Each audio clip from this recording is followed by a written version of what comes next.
자, 아프리카 이제 이런 또 경제적인 부분들에 대해서 얘기하고 있는데 가장 중요한 건 아프리카가 팬데믹 기간에서도 계속 3.3%의 잠정적인 성장을 했다는 얘기입니다. 얘기는 뭐냐면 아프리카가 2010년까지는 계속해서 5.1%의 증가세를 가지고 있다가 이러다가 이게 2011년도에 증가세가 뚝 떨어지게 되는데 그때가 바로 이제 아랍의 봄이었던 지역이고요. 아랍의 봄이가 북아프리카 지역에서의 어떤 민주화 운동이 벌게 되면서 굉장히 어떤 석유 산업이라든지 이 에너지 그런 산업에서의 주춤한 부분이 있었죠. 그러면서 약간 떨어졌었지만 큰 문제는 없습니다. 그리고 난 다음에 계속해서 성장세로 가다가 이제 팬데믹 기간에도 어느 정도 3% 이상대를 이제 유지했다는 것이고요. 그 다음에 이제 여기서 이제 그러다 2019년도 뭐 감소했었지만 여기서 한번 다 말씀은 못 드리겠지만 커피 같은 경우는 이런 겁니다. 기후가 위기가 되다 보니까 이게 점점 더워지니까 이게 고산 지역에서 시원한 데서 커피가 살아야 되지 않습니까? 그게 그 생산이 잘 되는데 점점 더워지니까 커피 생산이 안 됩니다. 그래서 에티오피아는 거의 전체 그 에티오피아가 생산성이나 GDP에 가는 부분에서 거의 60% 이상의 커피업에 종사하는 사람들에 의해서 움직이고 있는데 이들이 이제 정말 이게 풍토가 더워지니까 수확이 안 되잖아요. 그래서 자꾸 이들이 올라가는 거죠. 그래서 이제 고산 산으로 올라가면 이게 이제 어느 정도 산으로 올라가면 더 이상 올라갈 데 없게 되면 이제 에티오피아 커피는 더 이상 먹을 수 없을 수도 있습니다. 그래서 이런 마찬가지로 이런 그 기후 위기 때문에 커피 생산에 엄청난 영향을 받고 있고요. 그것 때문에 또 이 이집트 같은 나일강 유역에는 범람이 시작되고 있죠. 그래서 범람이 되기 때문에 이집트의 가장 큰 장점 중에 하나가 뭐 관광 사업 정보도 있겠지만 이제 목화 산업이나 면인데요. 이게 이제 굉장히 감소하고 있습니다.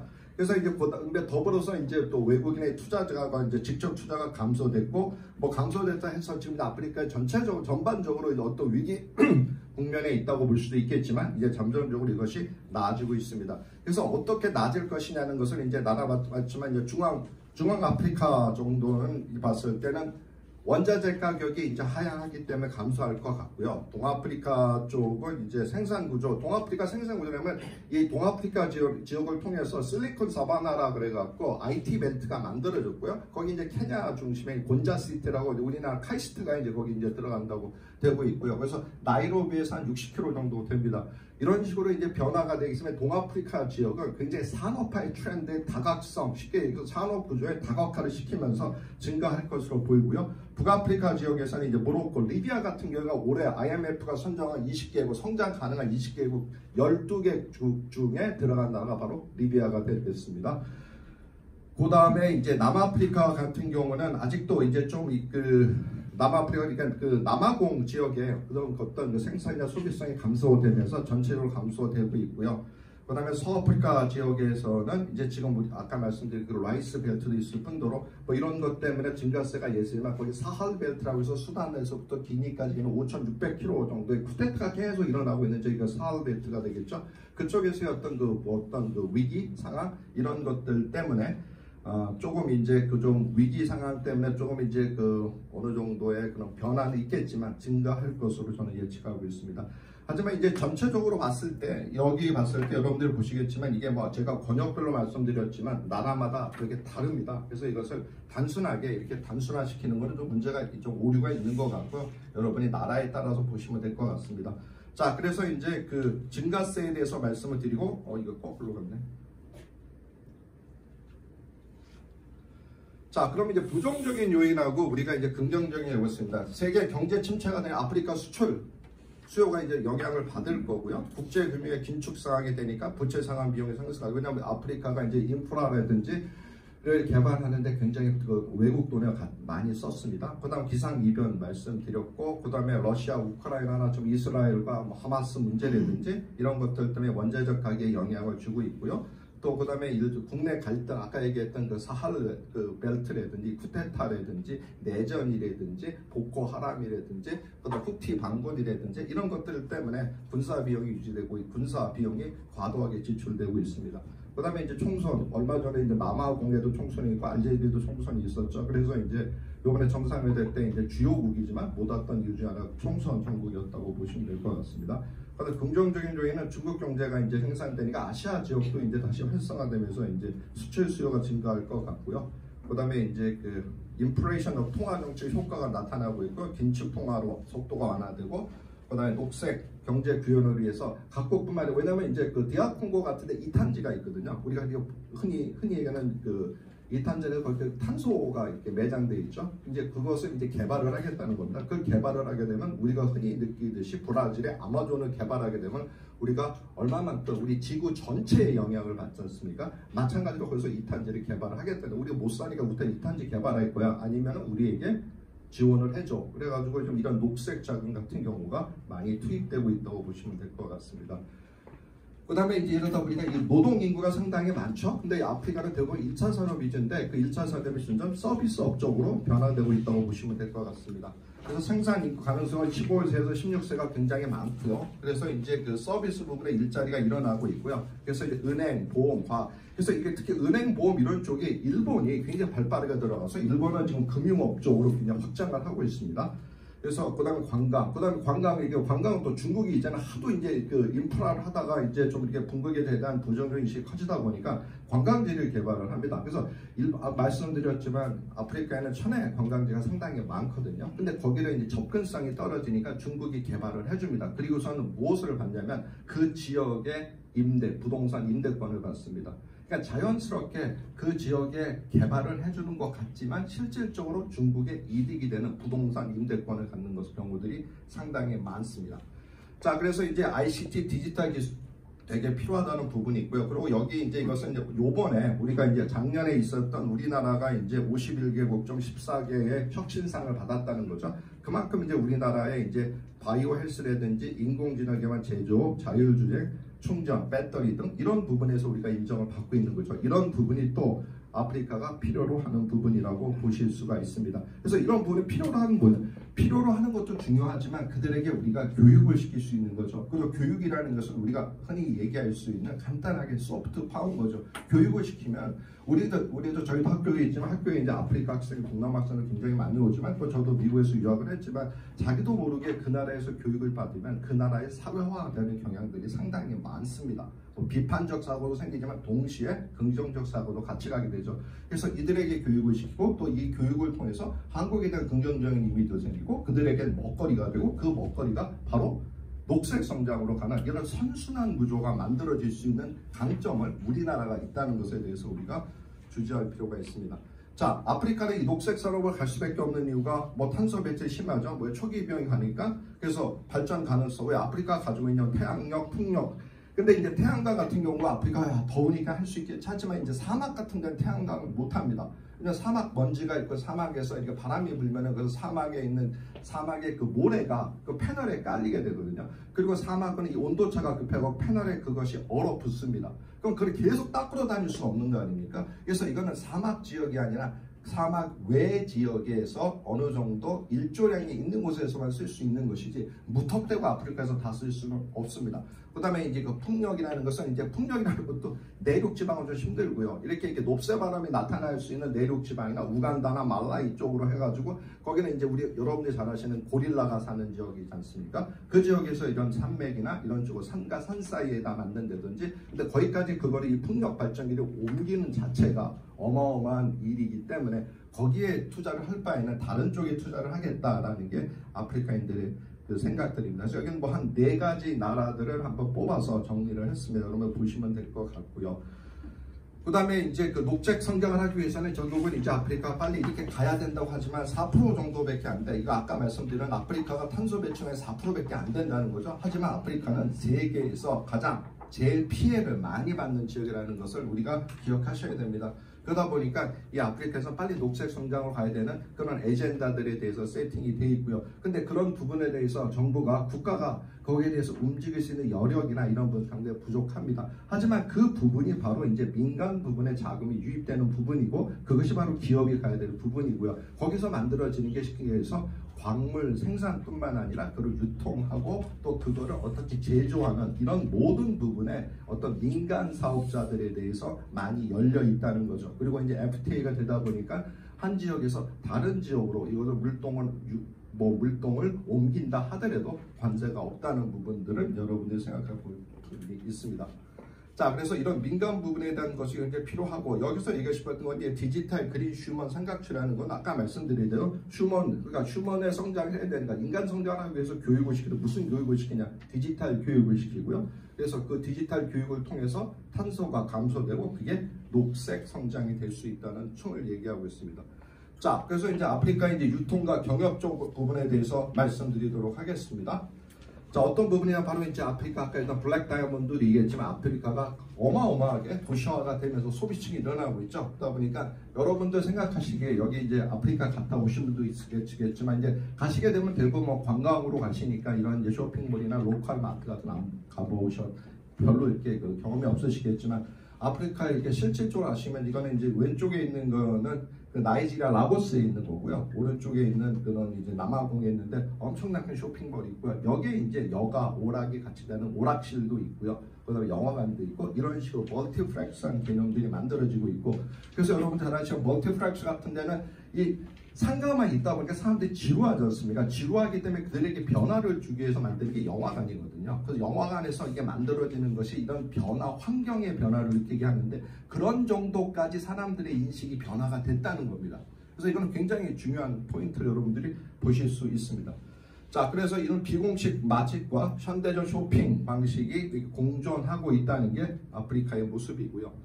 자, 그 다음에 유통 부분입니다. 지금 여기 오른쪽에 보시면 사진을 보시면 이렇게 맛있게 그 과일 주스를 드시고 계신데, 이게 이제 2019년에 이제 우리 그 코이카에서 ODA 사업으로 이제 우간다의 과일 공장, 왜냐하면 이제 이게 이런 그 제조나 이런 이 제조업 같은 데가 좀 이게 떨어지다 보니까요. 그다음 위생이나 뭐 이런 부분도 문제가 되다 보니까 이렇게 그 천혜 자원, 우리의 천혜 자연이라고 제가 자꾸 말씀드리지만 거기서 과일 이런 게 굉장히 많지 않습니다. 근데 그들이 이제 그게 소비가 안 되면, 거기서 섭취가 안 되면 저게 다 땅에 떨어져서 전부 다 썩어버리거든요. 근데 그거를 이제 가공을 하는 거죠. 그래서 가공하지 못했는데 가공할 수 있는 그런 방식과 공장을 ODA 기금으로서 우간다에 만들어줬고, 우간다에 이렇게 주스 공장이 생겼습니다. 그래서 이 주스 공장이 너무나 이제 부러워서 그 주변에 있는 곳들도 우리나라에게 이런 그 주스 공장 우리도 만들게 해달라 그래가지고 이제 요구하고 있고요. 그다음에 동원, 여러분들 그 갈치, 그다음에 참치, 동원 그룹이 이제 동원 그룹이 세네갈에 진출을 했고요. 그 세네갈에 진출해서 전체적인 유통망을 만들고 있습니다. 그래서 그 세네갈에서 이제 그 유통 구조를 하기 위해서 포장부터 시작해 갔고요. 운송, 그다음에 수산 뭐 이런 부분까지 하고 있고, 또 탄자니아 쪽에는 지금 갑자기 저 이름이 생각이 안 나는데 그 탄자니아 바로 인도양 쪽에다가 가두리 양식장도 만들었습니다. 그래서 가두리 양식을 해가지고 거기서 또 우리가 또 생선을 가지고 오고도 있고요. 그다음에 이제 알제리 같은 데는 우리가 또 여러분들 잘 아시는 신다리 새우 또 양식에 그것도 또 성공을 했고요. 왜냐면 여러분 그 사막은 파면 물이 다 나옵니다. 근데 그게 바닷물처럼 짜서 그렇지, 이제 그거를 이제 어떻게 가공을 해서 신다리 새우가 거기서 이제 적응하기 위해서 그거를 이제 지중해 쪽에 풀어가지고 양식을 합니다. 그뿐만 아니라 또 뭐 시감자 같은 경우도 있고, 굉장히 이런 식량 부분에 우리가 특화된 부분이 상당히 많습니다. 그 다음에 이제 여기에 이제 유통을 하다 보면 우리나라가 강점인 게 이런 유통 구조지 않습니까? 뭐 이마트도 있고 롯데마트도 있고 뭐 굉장히 많습니다. 우리나라 이런 강점을 구분하기 위해서 그럼 어떻게 접근을 해야 되느냐라고 했을 때 바로 이제 그 프라이빗 브랜드 상품이죠. 프라이빗 브랜드 상품이라는 건 그만큼 이제 광고비를 지불 안 해도 이제 충분하게 그 유통될 수 있는 부분이 있는데, 근데 이것이 옛날에 저가에서 점점 올라가서 이제는 바로 유기나 고급을 원한다는 겁니다. 쉽게 얘기해서 아프리카 사람들은 우리하고 입맛도 비슷한 부분이 분명히 있습니다. 예를 들어서 중국 만두하고 한국 만두가 있어요. 한국 만두를 먹습니다. 왜? 중국 만두는 피가 두껍다고 안 먹습니다. 이게 그러고 밀가루가 크기 두껍기 때문에 몸에 안 좋을 거라고 얘기를 하더라고요. 그러니까 이제는 먹고 사는 문제가 아니라 나이가 건강에 신경을 쓰는 유기농부 가고 있다는 것에 대해서 우리가 충분히 생각할 부분은 분명히 있습니다. 또 김 겁나 좋아합니다. 아프리카 사람들. 자, 근데 이것이 이제 우리가 제대로 스스로 움직이면서 어떤 물리적으로 물건을 사는 거 있지만 이게 모든 게 이커머스죠. 아까 제가 말씀드렸죠. 대부분의 사람들이 거의 60%, 거의 90%에 육박되는 사람들이 모바일 폰을 갖고 있습니다. 그래서 모바일 폰을 통해 가지고 오히려 이들이 이게 그 인프라가 안 되어 있으니까 도로망이나 교통망이 너무 안 좋거든요. 그러니까 가게를 갈 수가 없어요. 그럴 바에 모바일로 하고요. 그럼 모바일을 통해 가지고 주문을 해요. 주문하고 난 다음에 그럼 그게 도로가 안 좋은데 어떻게 물건을 받아? 드론으로 갖다 줍니다. 그러니까 굳이 여러분 걱정 안 하셔도 다 갖다 주고, 그리고 또 이제 마을에 나갈 일이 있지 않겠습니까? 그럼 거기 이렇게 보면 마을에 예를 들어서 우리가 뭐 맥도날드 같은 게 있습니다. 그 맥도날드에 라카가 있습니다. 그래서 그 맥도날드에 막 먹으러 마을에 와서 뭐 맥도날드 가서 간단하게 뭐 음식을 먹겠다 그러면 자기 그 라카에 가서 물건을 찾아오면 됩니다. 그러니까 이게 유통이라는 것이 우리가 생각할 때 꼭 집 앞에 배달하는 것뿐만이 아니라 여러 가지 방법이 있다는 것을 여러분들 생각하시면 될 것 같고, 그것을 통해서 지금 이제 남아공과 나이지리아가 아프리카에 엄청난 큰 어떤 그 허브의 역할을 하고 있기 때문에 이제 두 가지를 얘기했지만, 여기 테이크아웃이라든지 주미아 같은 것들은 굉장히 많이 퍼져 있습니다. 도시 인프라, 그러니까 아까 말씀드린 도시화율이 굉장히 뭐 56%, 56.7% 계속 도시화되고 있다고 말씀을 드렸죠. 그러다 보니까 주택이라는 기반 산업들이 굉장히 필요합니다. 하지만 거기에 이제 전문가들이 굉장히 부족하죠. 이게 북아프리카 지역 같은 경우 여러분들이 이렇게 가시게 되면 이렇게 집들이 있고요. 집을 이렇게 1층, 2층 있고 그다음에 이렇게 뼈대를 세우는 게 있거든요. 그건 이제 뭐냐면 그 나라 문화입니다. 결혼하게 되면 2층에 집 짓고 삽니다. 그게 하나 이제 패턴이 되고 있는데, 그게 이제 자꾸 올라가다 보면 이게 또 무너지게 되는데, 근데 거기까지 걱정 안 하셔도 됩니다. 아프리카는 우리가 생각한 것처럼 비해서 라이프 익스펙턴시가 되게 굉장히 낮습니다. 낮다 보니까 이게 대부분 2층, 3층까지 올라가는 경우는 거의 없습니다. 자, 그것뿐만 아니라 이제 오피스도 필요하고요. 쇼핑몰. 그럼 당연하게 도시화가 되니까 상하수도라든지, 그 다음에 뭐 배수, 노후가 된 것들, 그 다음에 도시교통. 그러다 보니까 이 도시교통이 이제 전부 다 도시화가 되니까 교통체증이 생기죠. 그래서 탄자니아에 우리나라하고 서울에서의 그래서 벤치마킹 해갖고 그 버스 전용차로가 생겼습니다. 그래갖고 이 중간이 우리나라와 같이 이게 굉장히 rapid transit 그래가지고 굉장히 그 교통을 순환할게 선순환 구조로 갈 수 있는 것을 만들었다라고 보시면 될 것 같습니다. 그다음에 이제 도시 인프라에 대해서 이제 보면 앙골라 뭐 모듈을 만들었고, 아까 일단 뭐 곤자시티에도 만들었고요. 뭐 태양광 발전소뿐만 아니라 이거는 이제 굉장히 앙골라 주민보다 그 지역, 그러니까 아프리카는 이게 전부 다 굉장히 우리가 봤을 때 54개국이고 어떤 나라는 뭐 200개 부족이 살고 있다. 그러니까 그게 인위적으로 베를린 협정에서 인위적으로 만들다 보니까 그게 국경이라는 개념이 존재는 하지만 그 지역민에게는 크게 의미가 없습니다. 그러다 보니까 그게 하나의 정서가 되다 보니까 저 나라에서 좋은 거 하면 야 우리나라도 할 수 있어 라고 해서 자연스럽게 트랜스퍼가 되거든요. 이것도 마찬가지입니다. 이게 우리가 아까 말씀한 이게 부정적인 부분이 있죠. 근데 사막 지역이 아닌 경우에는 굉장히 이게 효율성이 뛰어나겠죠. 그러다 보니까 앙골라에서 하니까 그 옆에 있는 주변 국수도 야 우리도 하고 싶다라고 얘기를 하고 있는 거죠. 자, 그 다음에 이제 우리가 이 정상회담을 통해 갖고 이제 굉장히 많은 공사 수주라든지 이런 부분이 나왔었고요. 그 다음에 GS건설 여러분들 보니까 그 다르살람에 가시게 되면 GS건설에서 큰 엄청나게 큰 그 뉴 살렌더라는 브릿지가 있습니다. 이게 살렌더 이렇게 도마뱀처럼 이렇게 삐뚤삐뚤한데 이거를 그냥 엄청나게 길거든요. 그걸 우리가 GS건설에서 했고요. 모로코 쪽이나 알제리 쪽 가시면 동굴들이 많은데 그 동굴을 뚫는데 일본 기업이 실패한 거를 우리나라 기업이 가서 그걸 성공했어요. 그때 대우가 아마 성공한 것 같고요. 모로코 있던 지역에서는 그 대우 건설이 굉장히 큰 이미지 메이킹이 되어 있습니다. 그 다음에 이제 삼성이라든지 뭐 LG전자 현지화 전략을 많이 해서 뭐 이렇게 그 남아공이라든지 이렇게 예를 들어서 이제 영국이 식민지로 했던 나라들 같은 나라에는 크리켓 같은 게 이제 굉장히 그 나라에서 이제 유명하거든요. 그럼 그 크리켓 같은 경우에 이제 그 스폰서를 막 해주고요.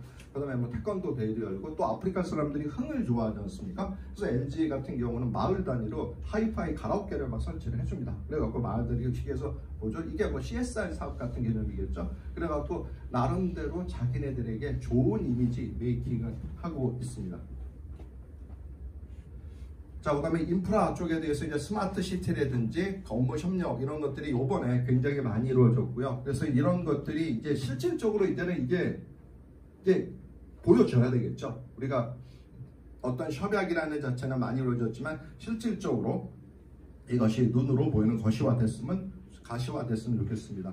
자, 그래서 아까 말씀한 생태 관광이라는 부분에 대해서 굉장히 관심을 갖고 있고요. 서부 중부 지역은 이 지역은 이제 그 서부나 중부 지역이 되게 갈등이 많은 지역입니다. 그러다 보니까 어떤 내란이나 그런 어떤 분쟁이 많은 지역이기 때다 보니까 이 서부나 중부 지역 또 이 서부 지역에 분쟁이 많은 이유 중에 하나가 또 이런 것도 보실 수가 있습니다. 이게 뭐 역사적인 부분까지 들어갈 필요는 없을 것 같고요. 프랑스 식민지를 했던 나라하고 영국 식민지를 했던 나라하고 좀 다릅니다.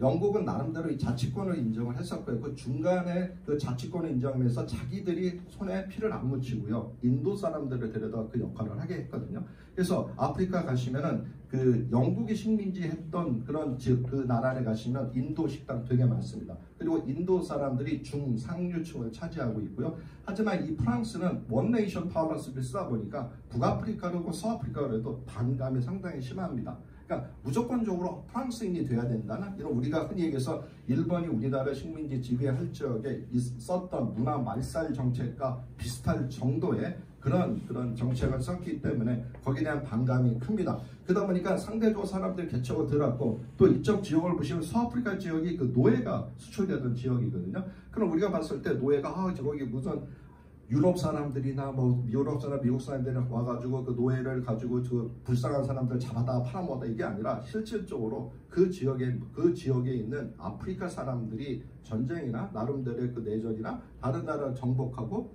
뭐 안상티 같은 그런 왕국이라든지 이런 나라가 정복을 하고 정복한 사람들 잡아가고 자기네들이 노예를 쓰고 남는 사람을 판 거예요. 그러니까 실질적으로 노예 무역의 시작은 아프리카인들에게서 시작이 됐고 그 지역이 또 서부 지역입니다. 그 얘기는 뭐냐면 노예 무역이라는 자체가 자기들에 의해서 만들어다 보니까 그 지역 사람들은 서로 간에 우리가 뭐 얘기할 때 뭐 정치 문화식으로 얘기했을 때 서로 간에 그런 트러스트가 없습니다. 그러다 보니까 정부에 의해서 무엇이 거버닝을 하려고 해도 듣지를 않습니다. 그러니까 서로가 서로를 믿지 우리가 협력적으로 뭔가를 공생하고 만드는 생산성이 서아프리카처럼 상당히 좀 떨어지는 부분이 있죠. 하지만 이제 이게 하나의 이제 대륙이 경제 공동체가 되면서 그 지역에 대해서 우리가 이제 뭐 관심을 갖고 그들 스스로도 관심을 갖고 그 관심 속에서 이 만들어지고 있는 것이 바로 관광 산업이고요. 우리나라에서 그 야놀자 클라우드가 아프리카 솔루션 기업 온라인에 투자를 했다고 보시면 될 것 같습니다. 자, 그래서 제가 계속해서 그 내일 신문에 그 분기별로 제가 칼럼을 그러니까 아프리카에 관한 칼럼을 계속 쓰고 있습니다. 그래서 아마 우리나라에서는 유일하게 계속 그쪽으로 쓰고 있는데 그 중에 이제 여러분들이 제가 이 칼럼을 왜 썼냐면 오른쪽에 보시면 그 도표가 하나 있죠. 혹시 아프리카 가시면 저기 가보시라고 제가 이걸 놓습니다. 여기가 이제 우리가 일반적으로 우리가 여행사에서 얘기하는 그런 꼭 가봐야 되는 관광지 그런 부분 외에 정말 아름다운 곳들입니다. 그래서 물론 저도 다 가보지는 않았습니다. 하지만 여러분들이 만약에 가실 일이 있으시면 근데 또 이왕 가신다면 아마 제 생각에는 정말 힘듭니다. 그래서 여행사랑 같이 가시는 게 제일 좋을 것 같습니다.